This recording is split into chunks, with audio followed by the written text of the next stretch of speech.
Alors, allez-y. Donc, que pensez-vous des femmes dans la politique? De manière globale. De manière globale. Alors, après on rentrera dans les détails. Je pense que les femmes ont toute leur place à l'identique des hommes pour faire de la politique, qu'elles ont beaucoup de choses à dire, et que malheureusement, les hommes ont concentré et conservé le pouvoir depuis des années, depuis des dizaines, des centaines d'années, et que pour se faire une place c'est difficile, qu'on va y arriver, et que bientôt les hommes seront contents que la parité existe, comme ça ils pourront continuer à être avec nous pour exercer le pouvoir. Il y a environ combien de députés femmes? Alors, il faudra faire une règle de 3 parce que il y a 24% de femmes à l'Assemblée sur 577 députés. On va dire, ça fait 600, ça ferait moins de 200, donc on est peut-être 150, 160 femmes, mais pas réparties de la même façon en fonction des groupes parlementaires. C'est-à-dire qu'il y a plus de femmes, dans notre groupe écologiste, c'est moitié-moitié, pile, donc c'est difficile de faire mieux. Chez les socialistes, il y a beaucoup de femmes également, donc c'est pas mal. Par contre, après, il y a des groupes où il y a très peu de femmes, comme le groupe des radicaux de gauche, UDI et UMP, où la proportion n'est pas la même. Quand je dis qu'il y a 24%, c'est pas uniforme dans tous les groupes parlementaires, mais globalement à l'Assemblée, voilà, il y a environ 150 femmes. Et y a-t-il un décollage de responsabilité entre les deux sexes? Oui. Et ça, ce sont des calculs et des données statistiques qui sont très intéressantes à étudier. C'est-à-dire que, on va dire, on est effectivement il y a un quart de femmes dans l'Assemblée. Bon. Donc on devrait avoir un quart des responsabilités de l'Assemblée. Or, quand on regarde les rapports qui sont faits, vous avez un projet de loi qui vient du gouvernement, il doit être organisé et approfondi dans l'Assemblée par un parlementaire, par un député, un ou une. Et on voit que sur tous les textes les plus importants, il n'y a quasiment pas eu de femme rapporteur d'un projet de loi. Ça, c'est intéressant. On voit que là, on atteint un peu les limites du système actuel. On est accepté, mais pour avoir des responsabilités un petit peu au-dessus, là, par contre, il n'y a pas la parité dans le vrai travail parlementaire. On n'est pas à égalité avec les hommes. Donc, il y a aussi beaucoup de travail là-dessus. Et de la même façon, on ne nous parle pas de la même façon. Les députés hommes s'adressent aux filles de manière différente, avec un ton un peu condescendant. « Oh, ma petite fille, tu vas apprendre, hein, t'es encore jeune, quand tu auras de la bouteille comme moi, etc. » C'est beaucoup de petites phrases et de façons de se comporter de manière différente envers un collègue homme ou une collègue femme. Voilà, ça, c'est la vie de tous les jours à l'Assemblée. Les hommes font-ils encore des différences? Oui. Alors c'est quand même marqué, pas dans ma génération. Il y a quand même une évolution positive, c'est-à-dire que les députés hommes qui ont aujourd'hui entre 35 et 45 ans et qui ont été élus en 2012 comme moi, ne se comportent pas de la même façon que leurs aînés, 65, 70 ans. Il n'y a pas le même rapport homme-femme, ça c'est sûr. Donc j'ai quand même de l'espoir que ça s'améliore. Bon. Mais le comportement des hommes est effectivement différent. Donc ils vont avoir tendance à se regrouper entre hommes.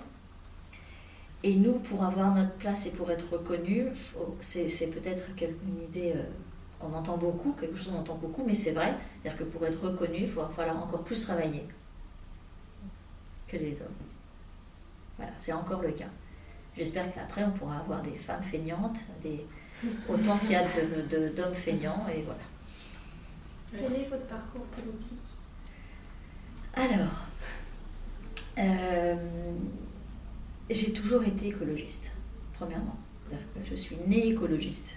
C'est génétique, c'est surtout de la part de mon père qui nous emmenait sur les combats pour l'environnement depuis que je suis née, ma sœur et moi. c'est la même chose. Donc on était dans l'ambiance. Après, j'ai eu un parcours qui était, où je me suis éloignée de la France, je suis partie habiter en Suède, où là, exactement comme en Norvège, les gens sont écologistes de façon normale. Il n'y a pas besoin pour ça d'être dans un parti politique, c'est une habitude, c'est une façon de vivre de toute façon. Donc on va dire que là, il n'y a pas besoin. Donc je n'avais pas besoin, moi, de m'investir plus que ça, parce que j'étais dans un pays où il n'y avait pas de problème. Donc il n'y avait pas nécessité à m'engager politiquement. Par contre, quand je suis revenue en France, c'était en 98, là, bon, j'ai repris mes études, donc je n'avais pas non plus tellement le temps de m'engager politiquement, mais je me suis toujours intéressée à ce qui se passait, entre lire les journaux, etc., bon, et suivre la politique française. J'ai commencé à m'engager vraiment en 2001 quand j'ai pris ma carte chez les Verts. J'habitais dans le Languedoc-Roussillon. Après, je suis venue ici, et là, j'ai mis en veille mes pensées politiques, parce que quand on est chef de service dans une mairie, une directrice de musée, et que vous n'avez pas les mêmes opinions politiques que votre chef, c'est-à-dire le maire, il vaut mieux pas trop se faire remarquer. Surtout si c'est un homme. Surtout si c'est un homme, surtout si vous êtes une femme divorcée, avec des enfants, et qu'il vaut mieux conserver son travail.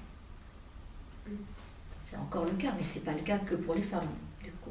Le fait de ne pas pouvoir exprimer pleinement ses idées politiques, enfin, la liberté d'expression, c'est important, cette liberté qu'on a en France, et ailleurs aussi, mais on a cette liberté normalement d'expression, or dans les faits, c'est pas tout à fait exact. Que si vous exprimez vraiment ce que vous pensez, vous pouvez très bien, on appelle ça, se retrouver au placard. Dire, ok, vous conservez votre travail, mais on ne vous confie plus rien d'intéressant. Et ça, j'avais pas envie que ça m'arrive. Donc je l'ai mis en sourdine, j'ai mis en veilleuse, et quand je suis partie de la tapisserie de Bayeux pour diriger le musée du Tabit, j'ai pu refaire de la politique à Bayeux de façon plus libre. Et c'est à ce moment-là que j'ai réadhéré cette fois-ci à Europe Écologie Les Verts, puisque mon parti avait changé de nom. Et aujourd'hui, comme je suis en désaccord avec les décisions qui sont prises au haut niveau d'Europe Écologie Les Verts, j'ai démissionné de mon parti politique. Et c'est assez délicat, puisque c'est quand même ma famille politique depuis que je suis née. Donc, se dire qu'on est en rupture avec sa famille, c'est dur. Mais d'un autre côté, j'ai décidé d'être fidèle aux engagements que j'ai tenus devant les électeurs en juin 2012, ce pourquoi ils m'ont élu. Et si aujourd'hui le gouvernement et mon parti qui va avec dévie vers une autre ligne, je ne dois pas suivre cette ligne-là. Je dois suivre les engagements que j'ai tenus devant les gens.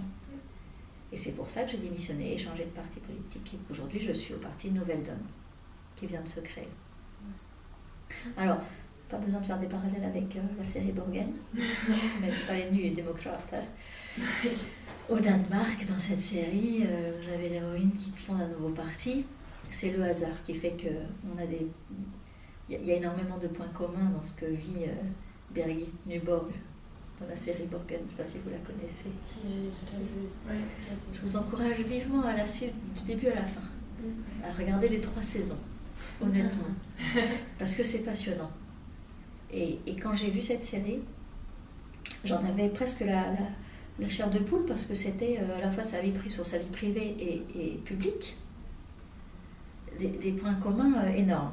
Alors, je ne suis pas Premier ministre, hein, il n'y a pas de problème avec ça. On relativise beaucoup, je ne suis que députée.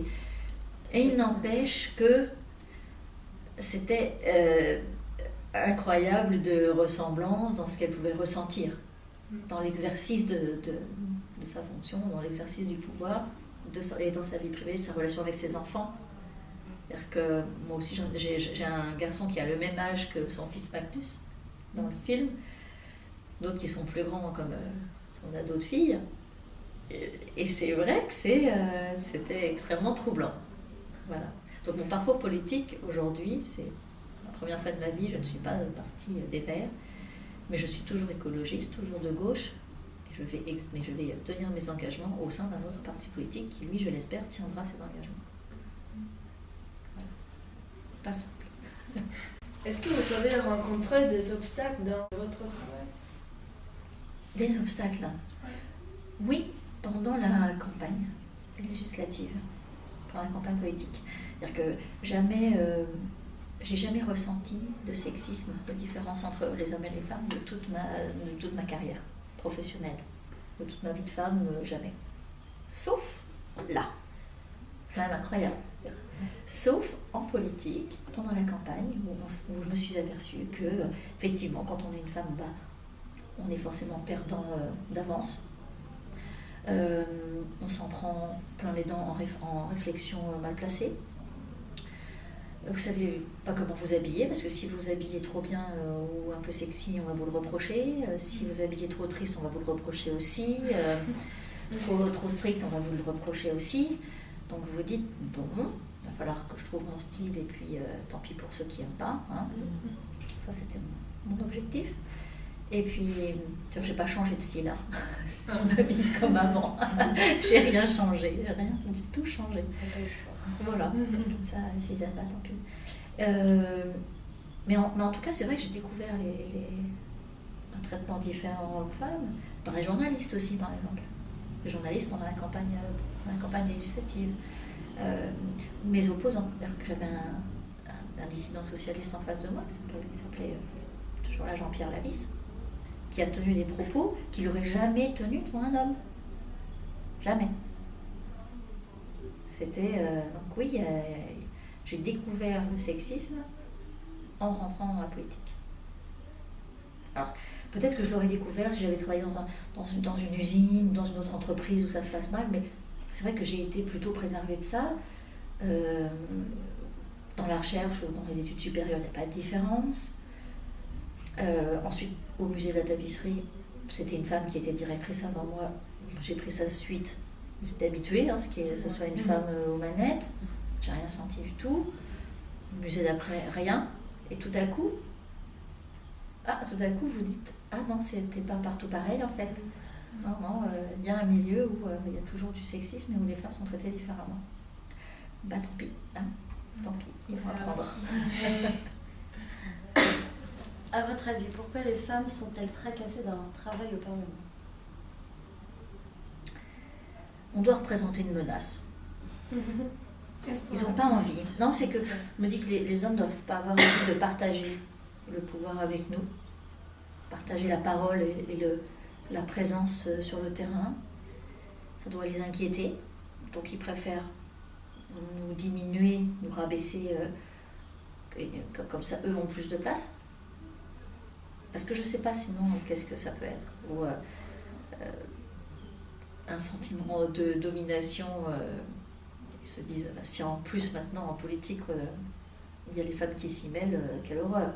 Bon, il y a aussi ceux qui se disent, c'est très bien qu'on fasse de la politique comme eux et qu'on demande d'avoir les mêmes fonctions, les mêmes responsabilités, le même salaire, etc. C'est normal. Mais encore une fois, je pense qu'il y a une différence de génération et que ça évoluera et que dans 20 ans, si vous faites le même interview que d'autres élèves de première font un TPE sur les femmes en politique, j'espère que dans 20 ans, peut-être que le TPE n'existeront plus, mais j'espère qu'elles auront d'autres réponses. Et je le crois. Ça évolue quand même. Pensez-vous que les femmes au Parlement sont également tracassées que dans d'autres domaines ? Voilà, là, je ne sais pas. Parce que finalement, comme j'ai été relativement épargnée dans ma carrière professionnelle auparavant, je ne sais pas s'il y a beaucoup d'autres milieux où les femmes n'ont pas de responsabilité, elles sont toujours adjointes mais jamais directrices. Enfin, vous voyez, c'est toujours... Voilà. Je sais, par exemple, j'avais fait la réflexion à Jean Lucas, le directeur de Radio France, il n'y a pas très longtemps à l'Assemblée, où j'avais dit, mais il n'y a pas de femmes directrices de chaînes de radio. France Inter, France Culture, RFI, etc. C'est pas des femmes, c'est que des hommes. Et il n'y a quasiment jamais eu de femmes directrices de Radio France, dans sa globalité. Alors oui, il me répond en me disant oui mais ma directrice adjointe, c'est bien une femme. Ouais, adjointe. Ouais, juste en dessous. C'est comme si on nous maintenait la tête juste sous l'horizon, sous la barre de la direction, mais on est juste en dessous. On fait le boulot, en général, parce qu'on bosse bien. Et puis après, c'est les hommes qui présentent le travail qu'on a fait. Et ça, vous le constatez beaucoup. Dans des administrations, conseil général, conseil régional, vous avez beaucoup de... Celles qui bossent, qui étudient, qui se renseignent, qui se documentent et qui font les rapports, c'est souvent les femmes. Et vous avez leur collègue homme qui va les présenter, qui va présenter leur travail. C'est le partage des tâches. Voilà, ça s'appelle le partage des tâches. Et c'est incroyable à quel point on le constate souvent. Maintenant, parce que je pense qu'il doit y avoir des entreprises qui sont nettement, on va dire, modèles dans l'égalité homme-femme, et puis d'autres qui ont encore beaucoup de progrès à faire. Mais je ne pourrais pas dire lesquelles aujourd'hui.